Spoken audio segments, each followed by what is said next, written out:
Welcome अमर sir YouTube channel, इस पर आप सबों का स्वागत है। 3 अक्टूबर 2020 को IBPS PO प्री का एग्ज़ाम संपन्न हुआ। डिफरेंट शिफ्ट्स में जो क्वेश्चंस आए उनको कलेक्ट करके मेमोरी बेस्ड मैं लगातार एपिसोड्स दे रहा हूँ। ये पार्ट 6 है, एक लंबा एपिसोड होगा। इसमें मिससेलेनियस वर्ड प्रॉब्लम्स के 10 क्वेश्चंस एक पूरे शिफ्ट के हैं और नंबर सीरीज है। इससे आपको आने वाले एग्ज़ाम में काफ़ी मदद मिलेगी। आइए, इंग्लिश हिंदी दोनों में है और इसका PDF अमर सर कॉम्पिटिटिव एग्ज़ाम इस पर अवेलेबल रहेगा टेलीग्राम ग्रुप पर। तो आइए देखते हैं।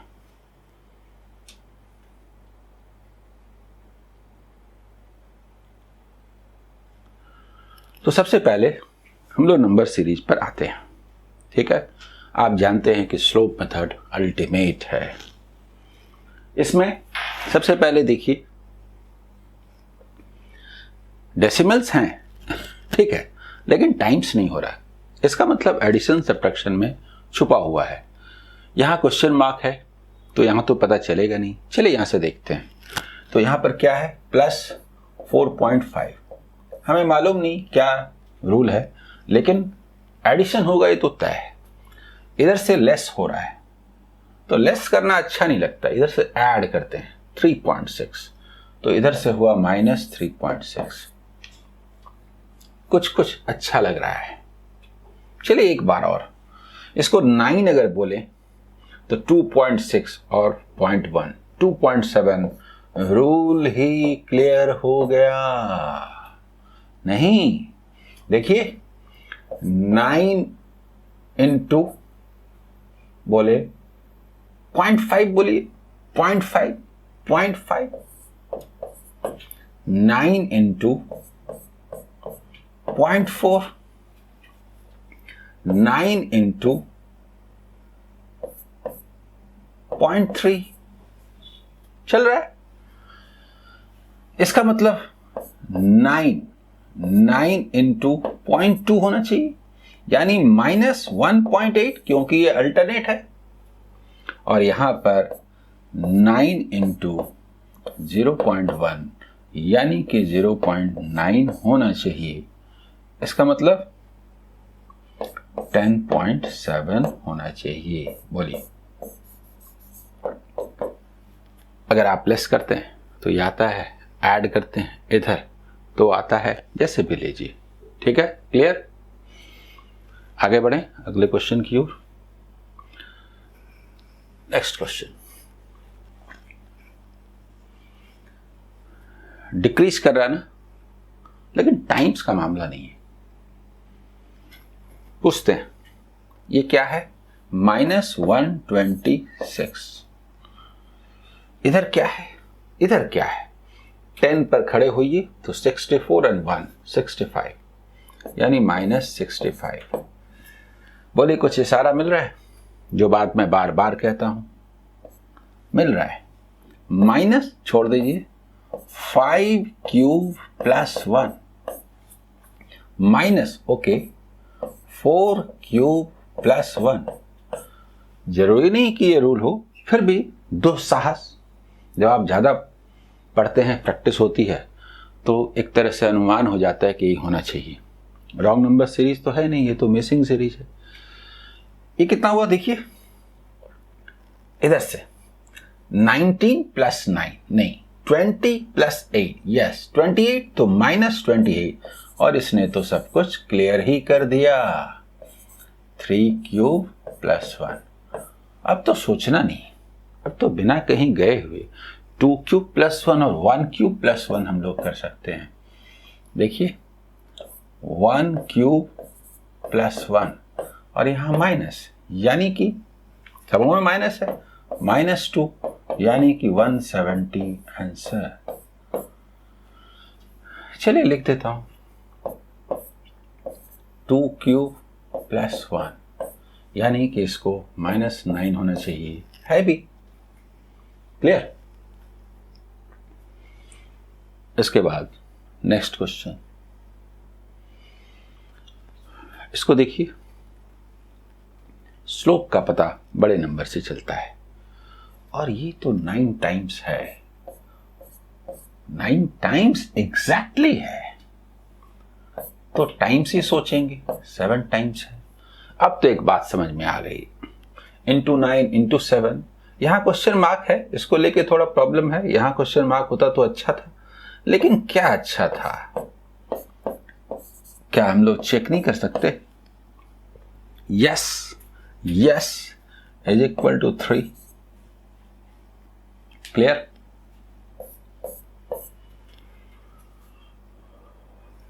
चले अगला क्वेश्चन, नेक्स्ट।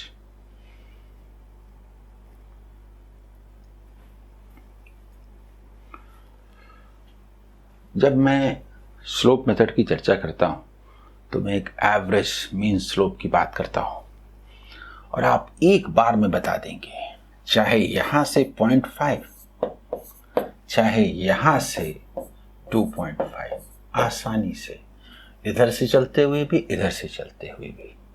बोलिए, बताएंगे कि नहीं? यानी this is 6।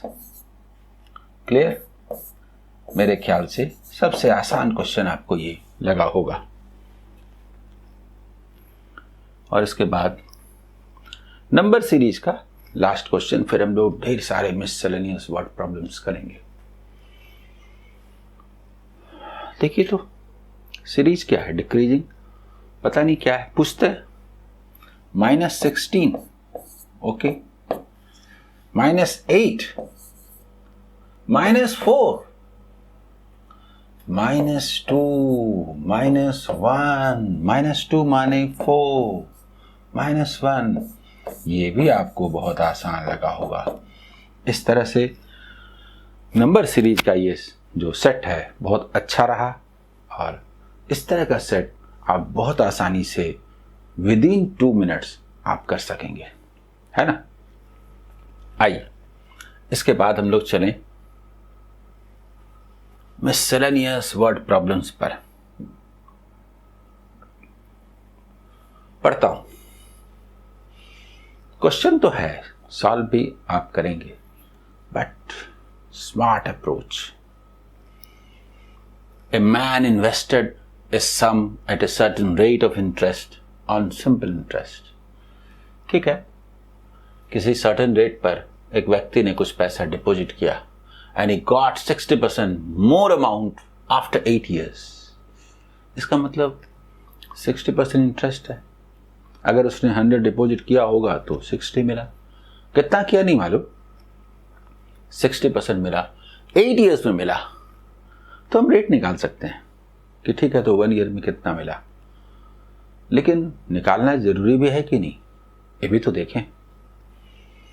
If he invests ₹9,600 at the same rate of interest on SI, वही साधारण ब्याज पर, सेम रेट पर डिपॉजिट किया जाए, then find the total interest he would get after 4 years.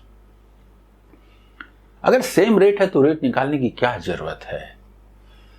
Rate same है, 8 इयर्स में 60% तो 4 इयर्स में 30%।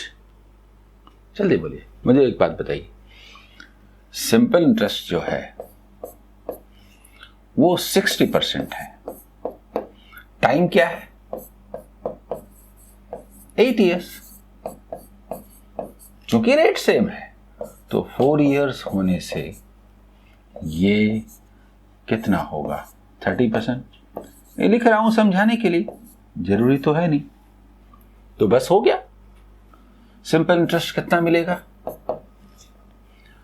9,600 का, 9,600 रुपीज का।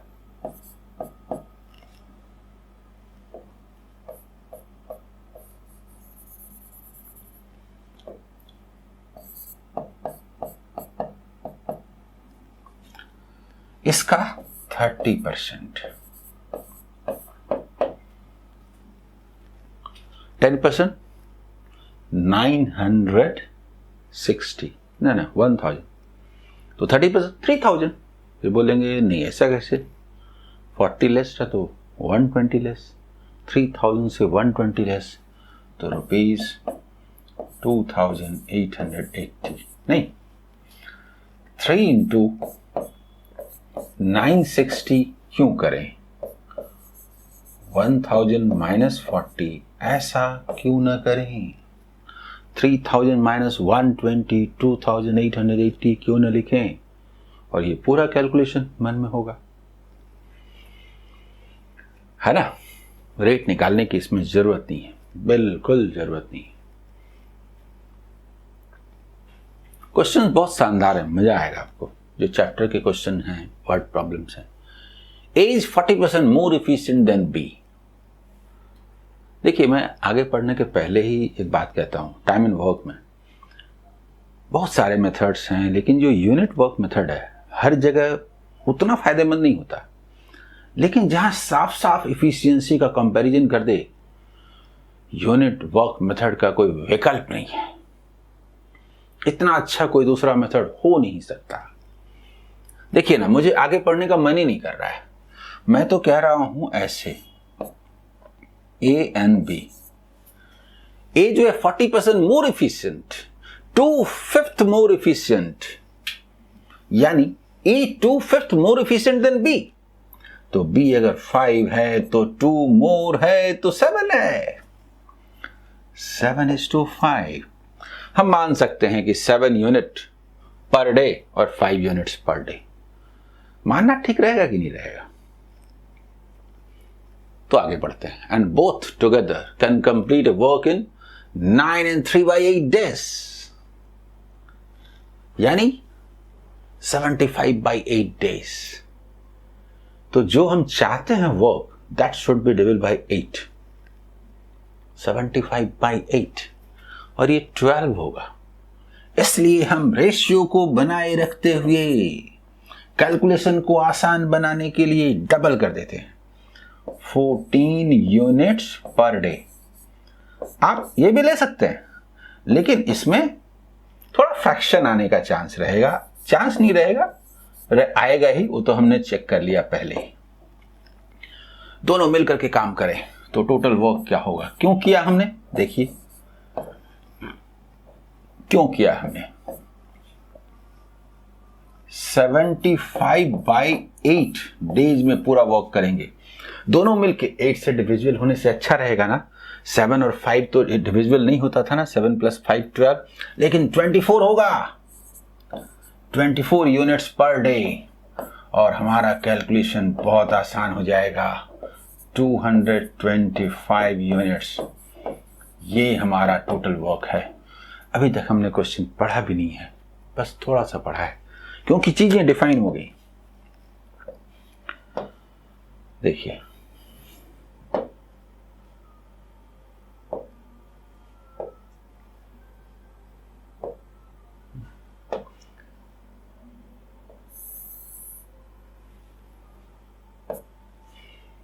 पढ़ता हूं। If A work for first 5 days alone and the remaining work is completed by B, अलग अलग, then find how many days total work will be completed। समझ में आ चुका होगा। हम लोग ए है और वो 5 days तक वर्क करता है। तो भाई 5 days में ए ने कितना वर्क किया, तो देखिए 14 × 5, 70 यूनिट किया। तो टोटल 225 है, तो ये बचा 155 यूनिट्स। जल्दी बोलिए, ये कहां से आया, 225 माइनस 70, 155, ये वाला पार्ट। इसको बी करेगा, कितने दिनों में, तो 10 यूनिट्स पर डे। 5 से काटे, अरे क्या काटे, डबल कीजिए ना। डबल अगर हम करते हैं तो ये क्या हो जाएगा, 300। देखिए 155 है, डबल करेंगे तो नीचे 20 हो जाएगा, देखिए, और ये 310। ये लिखने की जरूरत नहीं है, ये हम चाहते नहीं कि लिखें। अच्छा रहने दीजिए, समझाना था। यानी कहने का मतलब 15.5 डेज, यानी बी जो है उस काम को 15.5 डेज में करेगा। पूछा क्या है कि बी कितने दिनों में करेगा। Then find in how many days the total work will be completed. Total work का मतलब हुआ ये पूरा 5 plus 15.5 यानी 20.5 days टोटल वर्क पूछा है। बोली टोटल वर्क पूछा है ये पूरा। क्लियर? बोलिए अच्छा क्वेश्चन है कि नहीं। आगे बढ़ते हैं। नेक्स्ट क्वेश्चन ट्रेन का सवाल है। A train a running at a speed of 54 kilometre per hour crosses a platform of length same as that of the train। तो ट्रेन का जो लेंथ है वही प्लेटफॉर्म का है। डिस्टेंस का मतलब होता है दोनों एक दूसरे को, दोनों मतलब प्लेटफॉर्म तो मूव नहीं करती, ट्रेन प्लेटफॉर्म को पार करे। सम ऑफ द लेंथ 36 सेकेंड्स तो बनाते हैं, ठीक है, लेकिन याद कीजिए 5/18 से मल्टीप्लाई किया, 18/5 से मल्टीप्लाई किया, अरे वो सब छोड़िए ना। 5 मीटर पर सेकेंड 18 किलोमीटर पर आवर होता है। 18 3 जा 54, 5 3 जा 15 हुआ कि नहीं। मैं ये कह रहा हूं कि उस रिलेशन का इस्तेमाल क्यों करें, अक्सर इसी रिलेशन का इस्तेमाल होता है। 18 किलोमीटर पर आवर का मतलब होता है 5 मीटर पर सेकेंड। अभी देखिए इसका हम लोग तुरंत कितना ज्यादा इस्तेमाल करेंगे, तुरंत। तो 54 पूछा था ना, तो क्या हम ना लिखें 15 मीटर पर सेकेंड। और 15 मीटर पर सेकेंड का अगर स्पीड है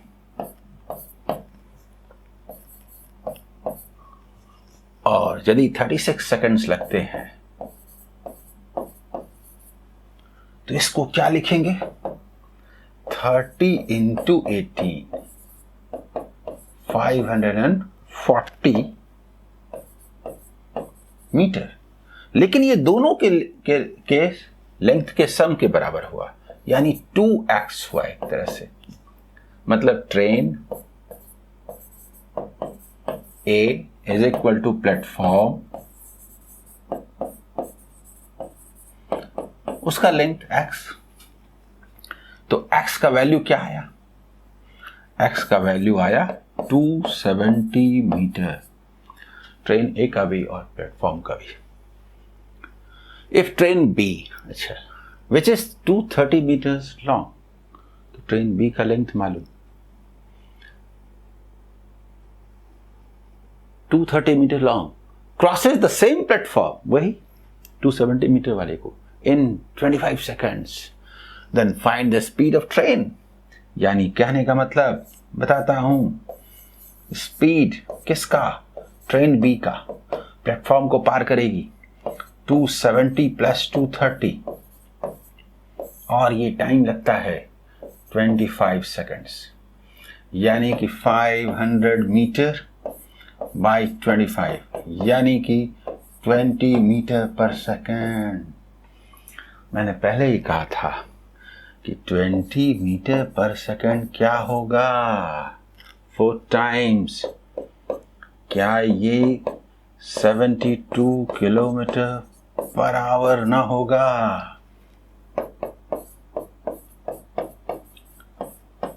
वो रिलेशन बहुत काम का है, आपका टाइम बहुत सेव होगा। ठीक है, clear.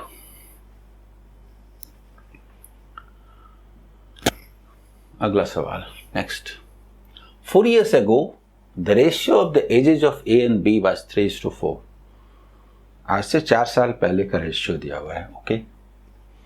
Average of the present ages of A, B and C is 26 years। आज जो है A, B, C तीनों के एज का जो एवरेज है 26 years। स्मार्ट अप्रोच से बनाएंगे, देखिए बताता हूं। C is 11 years younger than B, okay. What is the present age of B? मैं बार बार कहता हूं एजेस में रेशियो को कहीं नहीं ले जा सकते, रेशियो के पास आना पड़ेगा। तो रेशियो के पास चलते हैं। 4 years ago, okay 4 years ago चलते हैं। देखिए 4 years ago चलते हैं। सुनिए, ए और बी के एज का रेशियो, ए और बी के एज का रेशियो 3:4 है। यहां हम मानते हैं कि ये 3x है और ये 4x है। हो गया 4 years ago। अब सुनिए 4 years ago हो गया। एवरेज जो है ए बी सी तीनों का 26 years है। कब? आज। तो 4 साल के पहले कितना था एवरेज? ये 4 years लेस होगा। 5 years बाद क्या था एवरेज? सबका बढ़ेगा, सबका घटेगा, तो 4 years लेस हो जाएगा। तो 26 माइनस 4 22। तीनों का सम अगर बोलेंगे तो 22 into 3 यानी कि 66 years होगा। तीनों मतलब सी भी है। सी कौन है? सी जो है बी से 11 years छोटा है। छोटा है तो हमेशा छोटा है, आज भी छोटा है, 4 साल पहले भी छोटा था। तो 4 साल पहले का एज तो हम जानते हैं, बी का 4x, तो उससे 11 years लेस है। एंड द सम इज जल्दी बोलिए 4 4 8 and 3 11x is equal to 66 plus 11 यानी कि 77। दैट मीन्स कि x is equal to 7। पूछा क्या है? What is the present age of B? B का present age तो +4 कर देंगे ना, जल्दी बोलिए। मतलब 7 into 4 plus 4 यानी 32 years।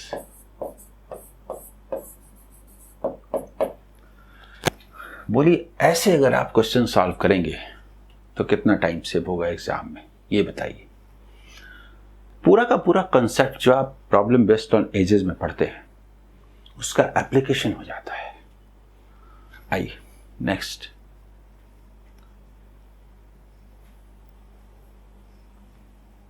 A man deposits 10% of his salary in PF.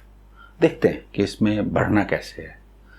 Percentage का सवाल है, अच्छा अप्रोच क्या रहेगा? Okay PF. He saves 30% of the remaining. The ratio of his expenses on medicine and grocery is 3:4 of the remaining salary after saving, यानी continued चला है। और अगर ये ऐसा रहता कि 12.5% तो हम लोग 8 का मल्टीपल 800 मानते हैं। 10% है तो 100 मानते हैं। देखिए 100 मानते हैं क्या? Monthly salary.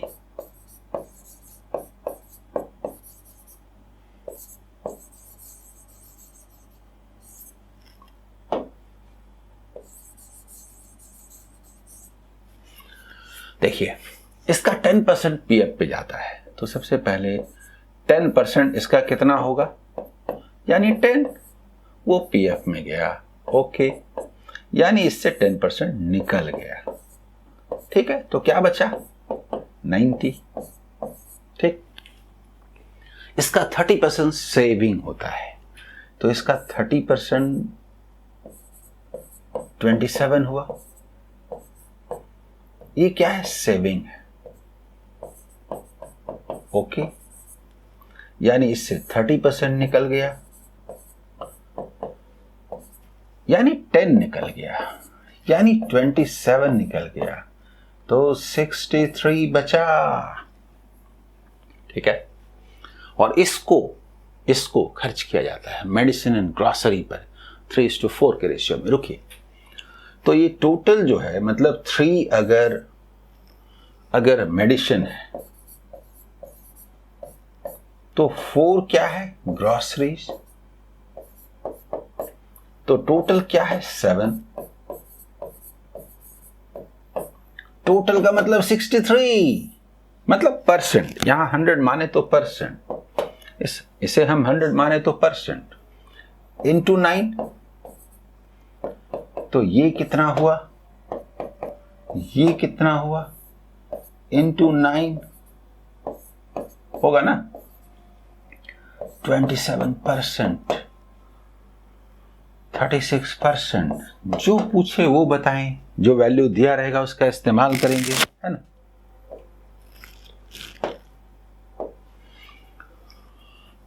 दिया हुआ है if his expense on the medicine was ₹2700, यानी given 27% is equivalent to 27% is equivalent to ₹2700। तो 100% मंथली सैलरी माने क्या, ये इंटू 100 है कि नहीं।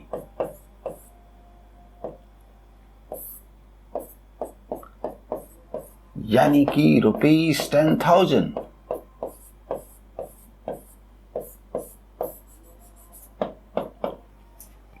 देखिए, मैं जो भी बात कर रहा हूं न्यू स्टूडेंट को भी ध्यान में रख करके बात कर रहा हूं, सबों को समझ में आएगा, जिनका पहला क्लास होगा उनका भी।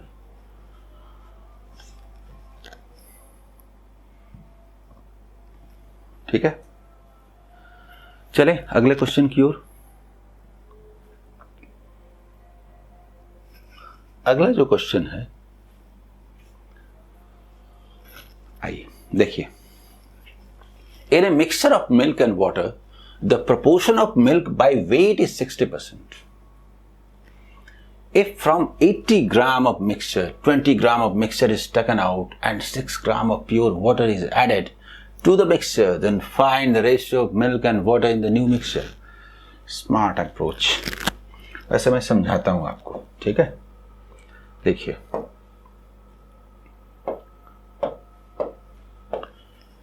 ये पहले है, ये निकल करके इतना हुआ, बताता हूं। सबसे पहली बात है कि ये 80 ग्राम है, ओके। क्या है, मिल्क एंड वाटर। तो मिल्क का जो है वो 60% है वेट, यानी 3/5 है, यानी टोटल 5 है तो मिल्क 3 है, तो वाटर 2 है। इसमें से अगर हम 20 ग्राम निकालते हैं तो उससे क्या होगा, 60 ग्राम बचेगा, वो तो ठीक है, लेकिन मिल्क एंड वाटर का रेशियो थोड़ी बदलेगा, 3:2 ही रहेगा।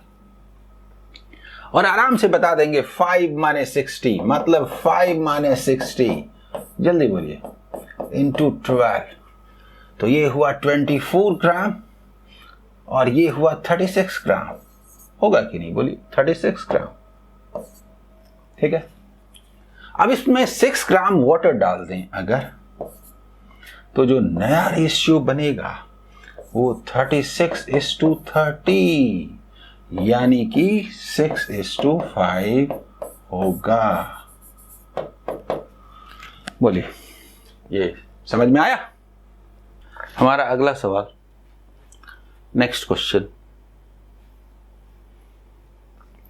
A sphere is melted and molded into solid cylinder। मतलब एक गोला, उसको पिघला दिया गया और सॉलिड सिलेंडर बनाए।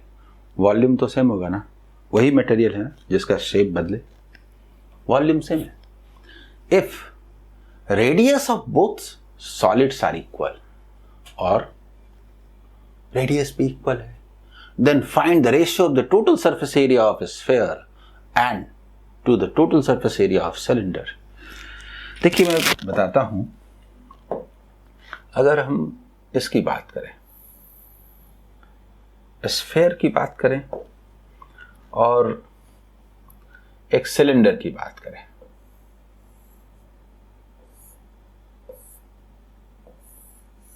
तो इसी को पिघलाया गया है, दोनों का रेडियस सेम है, रेडियस सेम है, इसका हाइट होगा। तो आप मुझे बताइए, दोनों का वॉल्यूम सेम है, वॉल्यूम सेम, वॉल्यूम सेम, क्योंकि इन्हीं को पिघलाया गया है। तो ये वॉल्यूम क्या होता है? ये वॉल्यूम होता है 4/3 pi r cube. R cube मतलब R into r into r, और इसका वॉल्यूम पाई आर स्क्वायर मतलब R into r into h. जल्दी बोलिए, पाई आर स्क्वायर एच। जल्दी बोलिए। तो आपको मालूम हो गया कि वॉल्यूम क्या है। यहां से आपको मालूम होगा ये R जो है कैंसल, H ये पाई कैंसल। देखिए स्मार्ट अप्रोच ये है कि ये तो आया, ठीक है, हम लोग क्या करते हैं R/H या H/R जो भी बोल लीजिए, H/R इज इक्वल टू 4/3, यानी 4:3 का रेशियो है। अब इस रेशियो का इस्तेमाल करेंगे कैसे? तो पूछा है ratio, find the ratio between total surface area of sphere to the total surface area of cylinder. तो टोटल सरफेस एरिया, इधर देखिए, टोटल सरफेस एरिया, इसके बारे में बात हो रही है। क्या? तो स्फीयर बाय सिलेंडर। बहुत अच्छा क्वेश्चन है। अब थोड़ा देखिए, स्फीयर क्या होता है? 4 पाई R स्क्वायर, तो R इंटू आर, और ये 2 पाई R H, देखिए 2 पाई R कॉमन ले लें, H प्लस R। क्यों? 2 पाई R, देखिए 2 पाई R स्क्वायर, पाई R स्क्वायर, 2 पाई R स्क्वायर और 2 पाई R H, तो 2 पाई R कॉमन लिया, H प्लस R। आप थोड़ा गौर कीजिए, R एक कैंसिल हो गया, पाई कैंसिल हो गया, यहाँ 2 बचा। R का वैल्यू और H प्लस R, अगर हम R3 लेते हैं यानी 2 इंटू, अगर हम 3 लें, 3K बोलें, जरूरत नहीं है बोलें, तो ये 3 + 4 7 होगा कि नहीं? कहां से आया? 4 + 3, ये यहां से आया, यानी कि 6:7 आंसर। जल्दी बताइए, कितना शानदार क्वेश्चन है। अगर आप सही तरीके से बनाते हैं तो बहुत जल्दी बना पाएंगे। मेरे ख्याल से समझ में भी सबको आ रहा होगा, ठीक है। इसके बाद अगला सवाल, next question. 3 partners P, Q and R invested their amounts in the ratio of 2:5:7। Partnership का है, 2:5:7 के रेशियो में इन्वेस्ट करते हैं। At the end of 6 months, P added some more amount such that his investment becomes equal to the half of the sum of the initial investments of Q and R। बहुत शानदार question है। If at the end of the year Q's share in profit is ₹425, then find the total profit। बताता हूं smart approach.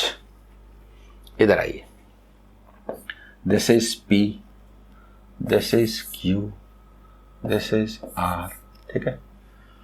देखिए, इसने 2 invest किया अगर, तो इसने 5 इन्वेस्ट किया, तो इसने 7 इन्वेस्ट किया। अगर निकालने का डालने का काम ना होता तो कोई बात ही नहीं थी।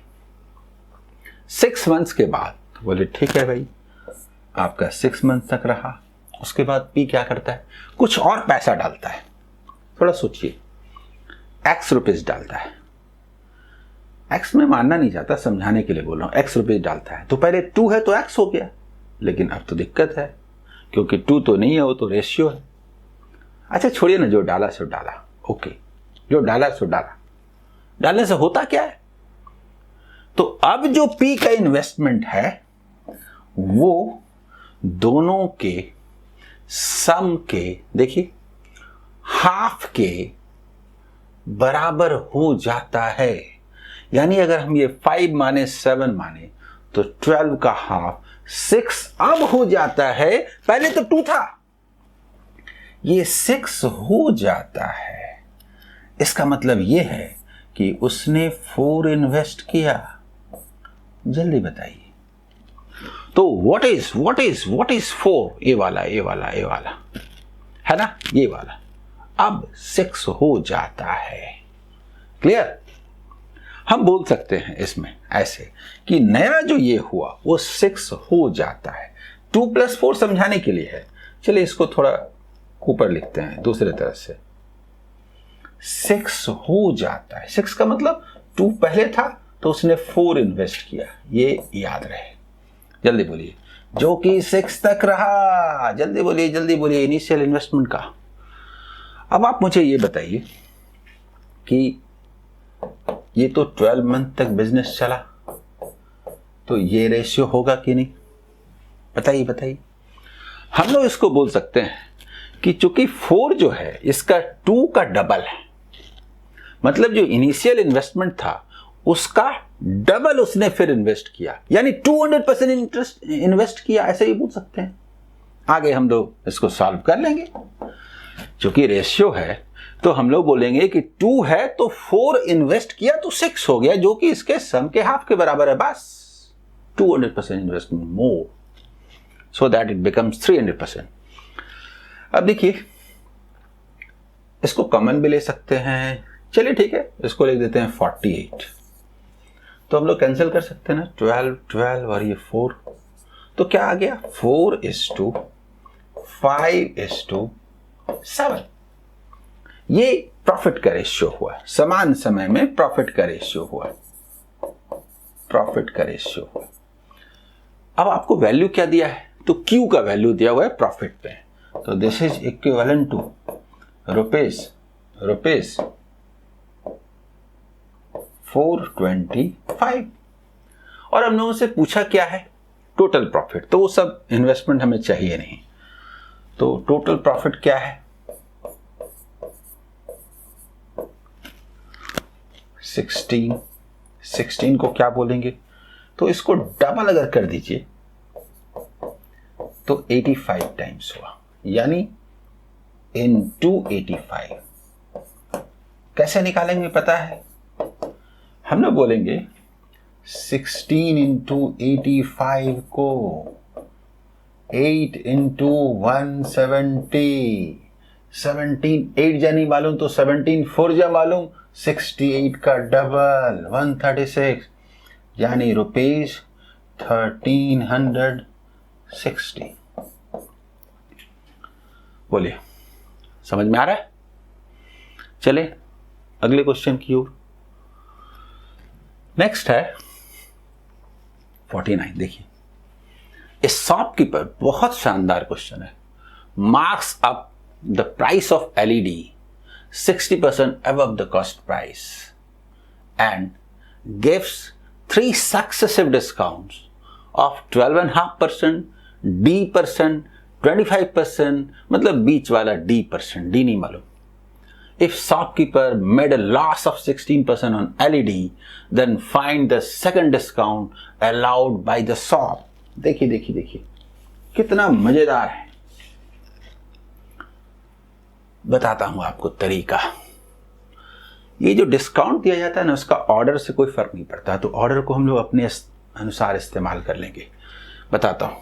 देखिए, सबसे पहली बात है कि ये कॉस्ट प्राइस है, ये मार्क प्राइस है, और ये सेलिंग प्राइस है। सेलिंग प्राइस इधर मैंने क्यों लिखा? क्योंकि नुकसान हो रहा है, लॉस हो रहा है, इसीलिए। देखिए, इधर से बताता हूं ऐसे करके कि 16% का लॉस हो रहा है, ठीक है। और वहां पर ऐसा है कि एक डिस्काउंट देते हैं, दूसरा डिस्काउंट देते हैं,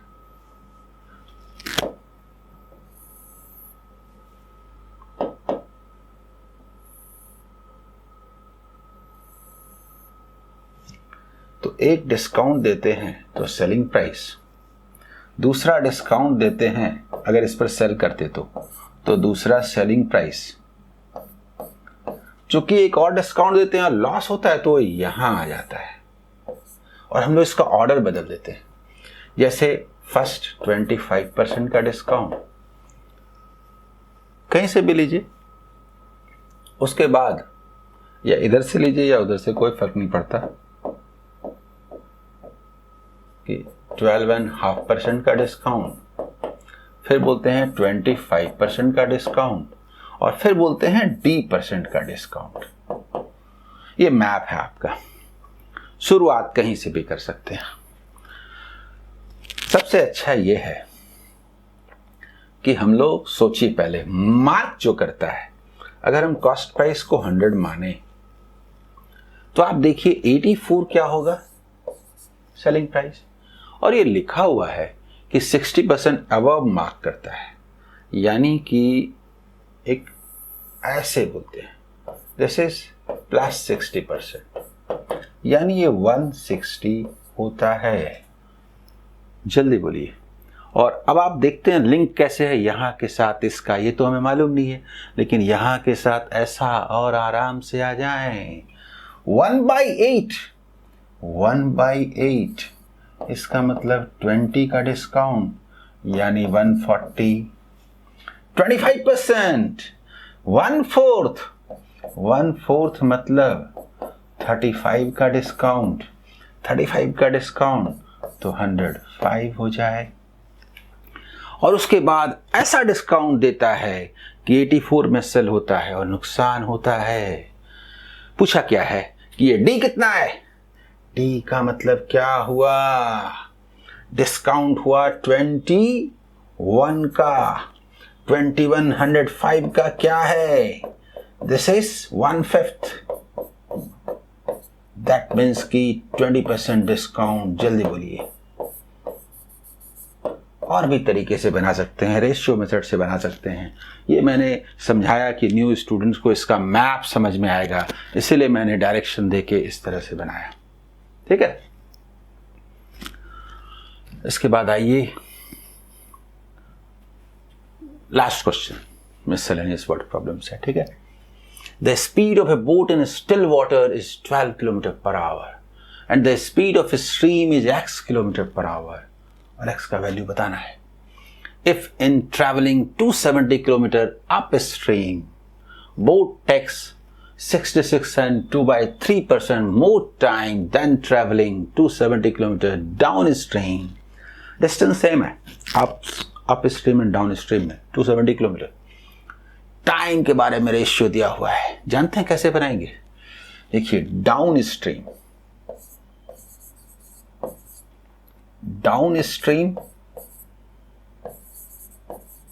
और अप स्ट्रीम, एकदम स्मार्ट अप्रोच, मजा आ जाएगा आपको। तो सबसे पहली बात है कि जहां तक टाइम का सवाल है, टाइम के बारे में कहा गया कि अप स्ट्रीम में ज्यादा टाइम लगता है। ओके, 66 and 2/3% ज्यादा लगता है, दैट मीन्स 2/3 ज्यादा लगता है, यानी 3 है तो 2 ज्यादा लगता है तो 5 लगता है। 3 अगर है तो 2 ज्यादा लगता है तो 5 लगता है। तो स्पीड का रेशियो क्या हुआ, 5:3 ना हुआ? मुझे बताइए। स्पीड, दिस इज, थोड़ा नीचे लिखता हूं, ठीक है, 5:3 ना हुआ। This is x, this is y, बीच में u होता है, डिफरेंस को v कहते हैं। सारी चीजें क्लियर? यानी क्या हुआ, u इसका जस्ट अरिथमेटिक मीन यानी 4 है, और v कितना है, 1 है। यही रेशियो है, और u दिया हुआ है 12 km/h। जल्दी बोलिए, तो 1 को क्या कहेंगे? क्या 3 km/h न कहेंगे? जल्दी बोलिए आंसर। ठीक है, बोलिए मजा आया कि नहीं आज? मुझे पूरी उम्मीद है कि इतने सारे सेशंस मैंने कराए, मौका मिलता तो थोड़ा और करा देता, लेकिन अब आपका कल एग्ज़ाम है, परसों भी एग्ज़ाम है। जाइए अच्छे से एग्ज़ाम दीजिए, बढ़िया रहेगा। बी कूल, कॉन्फिडेंट होकर के जाइए। All the best.